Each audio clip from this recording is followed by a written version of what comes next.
Tadi mandi enggak? Ya mandi dong Romo. Nanti sore mandi, ya mandi lagi dong Romo. Besok mandi, ya mandi lagi. Kenapa Anda tetap mandi kalau udah tahu nanti badannya bakal kotor lagi, bakal keringetan lagi, bakal kena debu lagi? Ya memang mandi itu sebuah keharusan Romo. Udah tahu bakal kotor lagi, kenapa dibersihin? Ya karena memang harus Romo. Nah apalagi dengan hidup kita. Salam damai sejahtera saudara-saudaraku yang terkasih, pencinta firman Tuhan. Berjumpa kembali dengan Bible Learning with Father Joseph. Saudara-saudaraku, bagaimana kabar Anda hari ini? Bagaimana kabar Anda yang baru muncul nih? Udah lama gak muncul, saya lihat nih. Entah sibuk, entah lupa, entah ya ada-ada aja lah Romo urusannya. Semoga Anda pun semuanya dalam keadaan sehat. Saudaraku, apakah Anda sudah menonton video saya sebelumnya tentang Porta Santa? Ketika saya mengunjungi paroki Kalvari, bagus gerejanya ya, taman doanya, jalan salibnya bagus banget.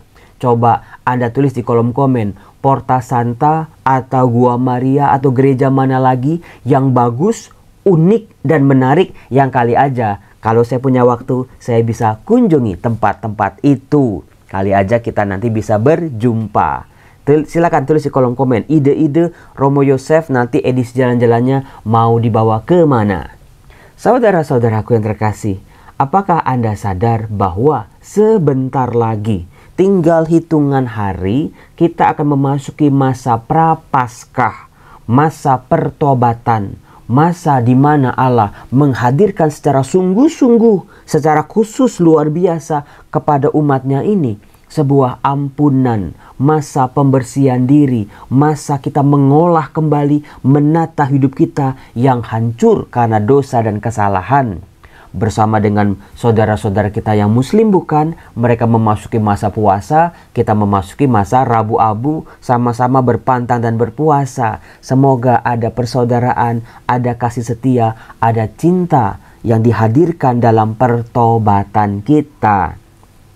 Saudara-saudaraku, bulan Maret, bulan di mana Tuhan membuka pintunya lebar-lebar buat kita secara khusus supaya umatnya ini bisa berkenalan dengan pengampunan, kasih, sukacita, pemulihan-pemulihan dari Allah. Romo, kalau pertobatan mah lagu lama Romo. Karena apa? Ngapain kita tobat ntar juga kita dosa lagi? Sering nggak Anda berpikir seperti itu? Ngapain kita berpantang, berpuasa, beramal baik? Nanti kita tahu Romo, nanti ya kita dengan kelemahan kita ini yang nggak hilang-hilang dari diri kita jatuh lagi, ntar tobat lagi Romo. Ntar dosa lagi, ntar tobat lagi, dosa lagi. Emang nggak bosen apa Romo hidup kayak begitu? Pastornya juga dengerin pengakuan dosa juga dosanya itu-itu juga. Lama-lama juga jengkel, katanya begitu. Saudara-saudaraku yang terkasih, memang kadang-kadang pertobatan itu memang melelahkan. Terkadang karena apa? Kita babak belur dengan kesalahan, dengan dosa yang terulang-ulang, dengan kerapuhan dan kelemahan kita. Tapi saudara-saudara, mengapa manusia perlu bertobat? Mengapa manusia jangan menunda-nunda pertobatan? Anda punya baju yang Anda pakai masih bersih atau udah kotor? Ya masih bersih dong Romo. Nanti kalau baju itu udah 2 kali, 3 kali Anda pakai, Anda cuci enggak? Ya pasti cuci dong Romo. Apalagi tadi itu Romo, kena cipratan air di jalan Romo. Apalagi tadi Romo, kena noda kalau lagi makan rendang, ketetesan Romo. Yang harus dicuci dong. Kalau enggak bau, kalau enggak ntar bau keringat, bau apek, jamuran nanti Romo. Enggak sehat. Nanti kalau ketemu orang baju kita kotor, lusuh, bau gitu, mereka kabur. Kita juga nggak enak Romo. Kita malu Romo kalau pakai baju yang kotor dan bau. Ketika Anda cuci, Anda sadar nggak? Nanti ketika Anda pakai itu baju, bakal kotor lagi bukan? Kalau Anda tahu ntar juga bakal kotor, ngapain dicuci? Bayangkan seperti apa kehidupan Anda kelak. Saudara-saudara, baju kita, badan kita, tadi mandi enggak? Ya mandi dong Romo. Nanti sore mandi, ya mandi lagi dong Romo. Besok mandi, ya mandi lagi. Kenapa Anda tetap mandi kalau udah tahu nanti badannya bakal kotor lagi, bakal keringetan lagi, bakal kena debu lagi? Ya memang mandi itu sebuah keharusan Romo. Cuci baju ya memang sudah keharusan. Nah, terhadap barang-barang, badan kita, badan tubuh kita, rumah kita, kita sapu, kita pel, kemudian juga tempat tidur kita, spraynya kita ganti, udah tahu bakal kotor lagi. Kenapa dibersihin? Ya karena memang harus Romo. Nah, apalagi dengan hidup kita, jiwa kita, yang kotorannya, yang debunya, yang nodanya, yang lukanya itu nggak kelihatan. Di dalam hanya kita yang tahu sama Tuhan. Itu juga harus dibersihkan saudara-saudara. Jangan biarkan dosa itu membusuk dalam diri kita. Mungkin secara luaran kita bisa hias-hias diri kita dengan aksesoris rohani, nenteng-nenteng kitab suci, kemudian juga pakai kalung salib, anting salib, gelang salib, aneka macam aksesoris rohani. Tapi yang namanya bangkai, ditutup kayak apapun, baunya bakal keluar. Bakal mempengaruhi cara kita hidup, bakal mempengaruhi relasi-relasi kita dengan sesama, dan juga akan mempengaruhi relasi kita dengan Allah, sang sumber hidup, sang sumber berkat, sang sumber keselamatan bagi kita. Problem begini nih, kalau Anda misalnya punya anak teenager ya, anak remaja, disuruh ke gereja, disuruh sakramen pengakuan dosa, disuruh berdoa. Ngapain sih berdoa, ntar juga dosa lagi, males banget. Ternyata itu bukan dialami oleh orang-orang zaman sekarang saja. Ternyata oleh kitab Putra Sirak, sebuah kitab yang ditulis ratusan tahun yang lalu, bahkan ribuan tahun yang lalu, fenomena itu, gejala itu sudah ada. Gara-garanya apa? Ya gara-gara manusia punya akal budi. Akal budi dari mana? Ya dari Tuhan yang memberi. Cinta Tuhan yang luar biasa dalam bentuk akal budi. Sehingga manusia nggak kayak robot di hadapan Allah. Manut, atau takut di hadapan Allah. Tetapi manusia punya kebebasan karena akal budinya ini. Binatang nggak punya, tumbuhan nggak punya, makhluk-makhluk lain nggak punya. Tapi manusia punya akal budi. Itulah yang membuat dia unggul dari antara yang lain-lain, ciptaan yang lain. Tetapi justru gara-gara si akal budi inilah, berkat kasih karunia yang seringkali disalahgunakan oleh manusia, bahkan untuk menolak Allah. Itulah cinta. Kalau cinta itu terpaksa, kalau cinta itu bim salah bim, lalu kita kayak dipelet gitu mencintai seseorang gila-gilaan, tapi sebetulnya di dalamnya enggak. Bukan seperti itu cinta yang diharapkan Allah dari masing-masing dari kita. Maka akal budi sebetulnya bukan peluang untuk manusia melakukan dosa dan kesalahan melawan Allah, tapi akal budi adalah anugerah supaya manusia bisa membalas cinta Allah dengan sungguh-sungguh dari dalam, dengan penuh kesadaran. Seluruh akal budinya, seluruh jiwanya, seluruh hidupnya membalas mencintai Allah. Maka bahasa Ibraninya wa afta adonai Elohinu v'kol levevka v'kol meotka v'kol nefeshka, bukan? Oh pantas Romo, kasihlah Tuhan Allahmu dengan segenap akal budimu. Akal budi, kemampuan manusia untuk berpikir, untuk mencari jalan-jalan Allah, untuk mengenal Allah, untuk tahu jalan pulang, yang namanya pertobatan. Maka menarik sekali kitab Putra Sirak bab 5 ayat 1-8. Ini fenomena menunda-nunda pertobatan. Hati-hati.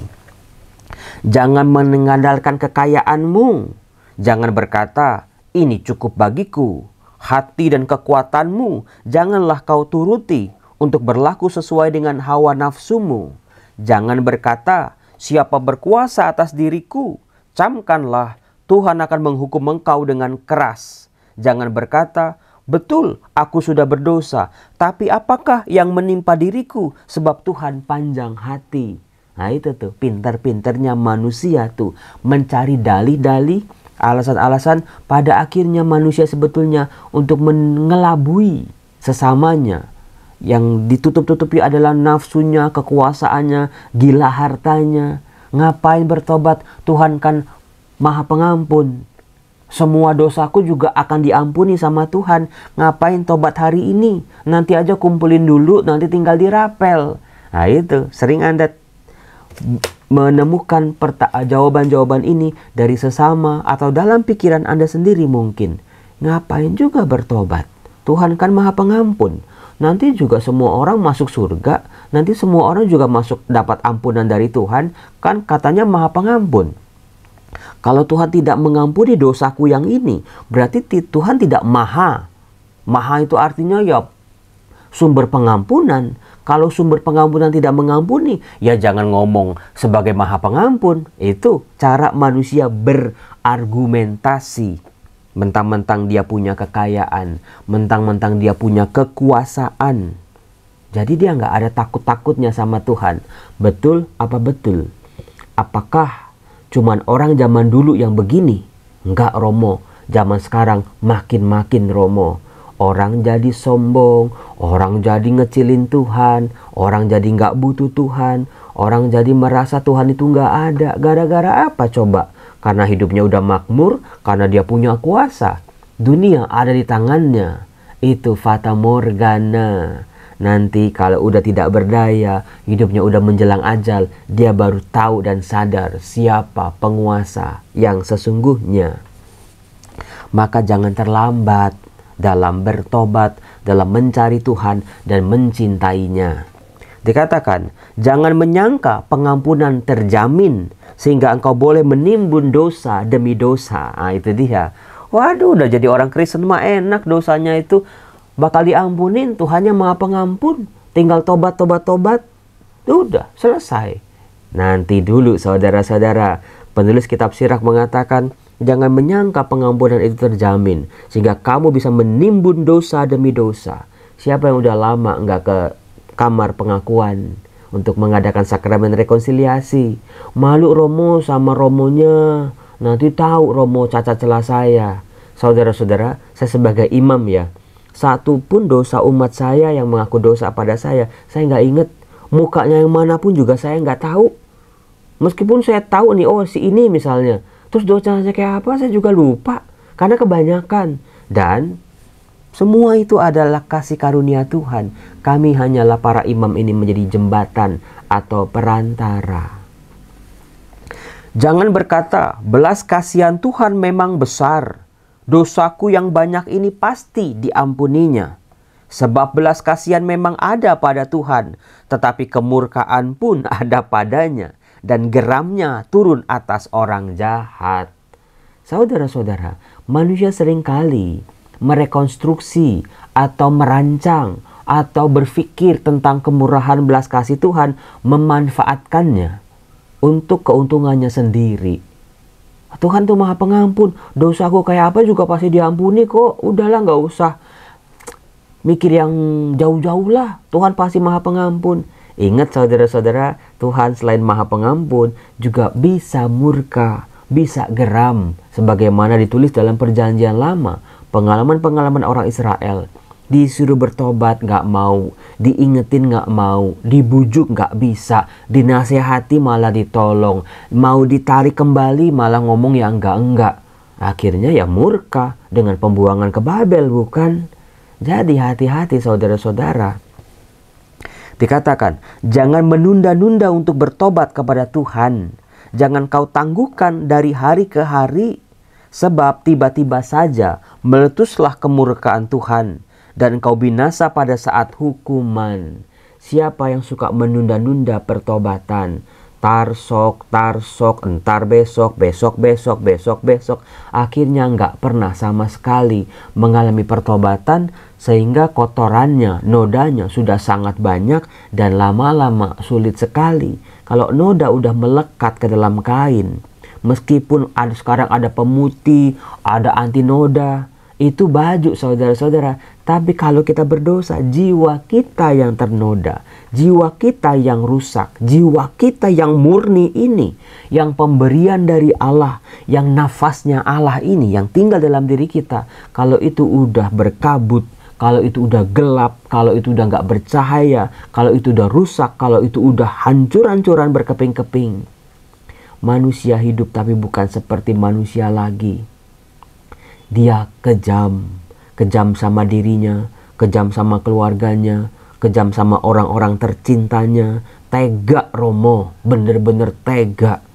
Coba deh kalau Anda lihat deh, banyak orang-orang misalnya dia selingkuh misalnya, dia tega sama istrinya, dia tega sama anaknya, dia tega sama orang tuanya, dia tega juga sama Tuhan. Dia kayak bukan manusia lagi, gak bisa berpikir jernih, udah ditutupi oleh nafsu-nafsu dan nafsunya. Ketika orang gajinya udah miliaran, tapi masih aja tergoda untuk korupsi yang lagi rame sekarang ini.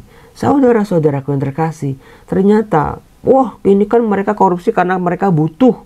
Karena mereka itu nggak punya duit, gajinya kecil. Nggak jamin saudara-saudara. Buktinya orang yang gaji besar aja masih juga korupsi-korupsi bukan? Jadi itulah nafsu dan keserakahan yang terus membius manusia, menina-bobokan manusia. Karena apa? Menunda-nunda pertobatannya. Karena si jahat yang membisik-bisiki terus, entar aja, entar aja.